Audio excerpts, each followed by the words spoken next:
नमस्कार। आज हम भारत में ट्रांसजेंडर अधिकारों के कानूनी सफर को समझने की कोशिश करेंगे। ये कहानी है एक उम्मीद की, प्रगति की और फिर हाल में आए कुछ बहुत बड़े बदलावों की। हमारी कहानी शुरू होती है 2014 में सुप्रीम कोर्ट के इस एक बहुत ही दमदार बयान से।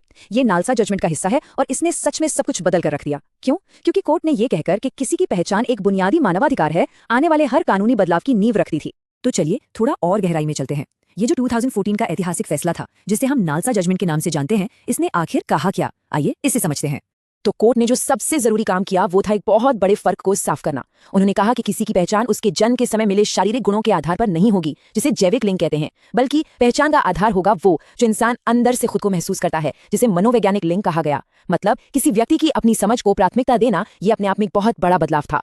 और ये सिर्फ कोई ख्याली बात नहीं थी। सुप्रीम कोर्ट ने ट्रांसजेंडर अधिकारों को सीधे सीधे भारत के संविधान के मौलिक अधिकारों से जोड़ा। उन्होंने अनुच्छेद 14 का जिक्र किया, जो सबको बराबरी का हक देता है। फिर अनुच्छेद 19, जो अपनी बात कहने की आजादी देता है, जिसमें यह भी शामिल है कि कोई कैसे कपड़े पहनता है, कैसे खुद को दुनिया के सामने रखता है। और आखिर में अनुच्छेद 21, जो हर किसी को सम्मान से जीने का अधिकार देता है। कोर्ट का संदेश एकदम साफ था, ये अधिकार हर एक इंसान के लिए है, जिसमें ट्रांसजेंडर व्यक्ति भी शामिल है।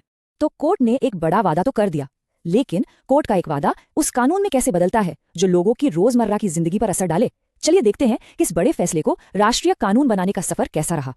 अब इस टाइमलाइन में जो दिलचस्प बात है वो है इसकी रफ्तार। 2014 में सुप्रीम कोर्ट का फैसला आता है और 5 साल बाद 2019 में उस पर एक बाकायदा कानून बन जाता है। और फिर ठीक 1 साल बाद 2020 में पहचान पत्र के लिए अर्जी देने की प्रक्रिया को आसान बनाने के लिए एक नेशनल पोर्टल भी शुरू हो जाता है। एक साफ रफ्तार दिखती है ना?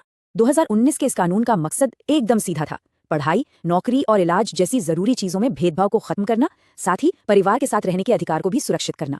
कागज पर तो ये नालसा फैसले के वादे को पूरा करने की दिशा में एक बहुत बड़ा कदम था, लेकिन जैसा कि हम आगे देखेंगे, इसे जमीन पर उतारने में कई चुनौतियां थीं। और यहीं पर कहानी में एक बहुत बड़ा मोड़ आता है, 2026 का प्रस्तावित संशोधन बिल। तो ये हमें एक बहुत जरूरी सवाल पर ले आता है, क्या ये ट्रांसजेंडर अधिकारों के मामले में एक यू टर्न है? इतनी सारी प्रगति के बाद ये नया संशोधन आखिर बदल क्या रहा है? चलिए पता करते हैं। जरा इस टेबल पर थोड़ा वक्त लगाते हैं, क्योंकि ये बदलावों को बिल्कुल साफ कर देती है। पहली लाइन देखिए, 2019 के कानून में पहचान का आधार था स्व अनुभूत लिंग पहचान, यानी जो इंसान खुद महसूस करें। 2026 के संशोधन में ये हो गया है मेडिकल बोर्ड की सिफारिश। ये एक बहुत बड़ा बदलाव है। इसी तरह पहचान पत्र पहले डिस्ट्रिक्ट मैजिस्ट्रेट जारी करता था, अब इसके लिए मेडिकल बोर्ड की जांच की जरूरत होगी।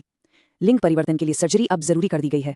और शायद सबसे अहम बात, संशोधन में ट्रांसमैन, ट्रांस वुमेन और जेंडरक्वेयर जैसे शब्दों को ही हटा दिया गया है। असल में पहचान को मान्यता देने की ताकत इंसान से लेकर वापस मेडिकल और सरकारी सिस्टम को दी जा रही है। तो ये साफ है कि यहाँ दो अलग अलग विचारों के बीच एक गहरा टकराव चल रहा है। चलिए इस टकराव की जड़ को समझने की कोशिश करते हैं। इस पूरी बहस के केंद्र में दो बिल्कुल अलग अलग सोच हैं।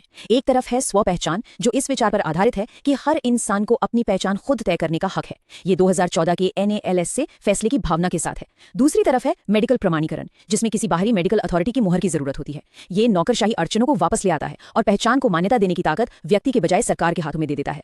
ये सिर्फ एक कानूनी या फलसफे की बहस नहीं है, इसका सीधा असर असल जिंदगियों पर पड़ता है। तो भारत में ट्रांसजेंडर समुदाय के लिए दांव पर क्या लगा है? 2026 के संशोधन से पहले भी दिक्कतें तो थीं। 2025 में सुप्रीम कोर्ट ने एक शब्द इस्तेमाल किया, चूक द्वारा भेदभाव। इसका मतलब बड़ा सीधा है कि सिर्फ अच्छा कानून बना देना ही काफी नहीं होता। अगर सरकार उसे ठीक से लागू ना करे, मान लीजिए अधिकारी पहचान पत्र बनाने में आनाकानी करें या जरूरी सुविधाएं न दें, तो ये कुछ न करना भी एक तरह का भेदभाव ही है। इससे पता चलता है कि सही नियत के साथ सही एक्शन भी जरूरी है। अब इस आंकड़े को देखिए, 3.8%। ये भारत में ट्रांसजेंडर लोगों में HIV फैलने की दर है। अगर इसे हम पूरे देश के औसत से देखें तो ये लगभग 20 गुना ज्यादा है। ये चौंकाने वाला आंकड़ा सीधे सीधे उन सामाजिक रुकावटों का नतीजा है जिनका उन्हें सामना करना पड़ता है। भेदभाव जो उन्हें सुरक्षित नौकरियों से दूर रखता है, और एक हेल्थ केयर सिस्टम जो अक्सर उनका साथ नहीं देता। और मुश्किलें बहुत गहरी और एक दूसरे से जुड़ी हुई हैं। सोचकर देखिए, करीब 50% ट्रांसजेंडर लोग कभी स्कूल ही नहीं जा पाते। पढ़ाई के बिना मौके कम हो जाते हैं। नतीजा ये कि सिर्फ 6% को ही फॉर्मल सेक्टर में काम मिलता है। उन्हें शादी और गोद लेने जैसे बुनियादी नागरिक अधिकारों से भी बाहर रखा जाता है। इसमें बेरोजगारी और घर न होने की समस्या को भी जोड़ दे तो समझ आता है कि ये जो कानूनी लड़ाइयां चल रही हैं, ये कोई अलग थलग चीज नहीं है। ये पहले से ही मुश्किल हालात को और भी मुश्किल बना देती हैं।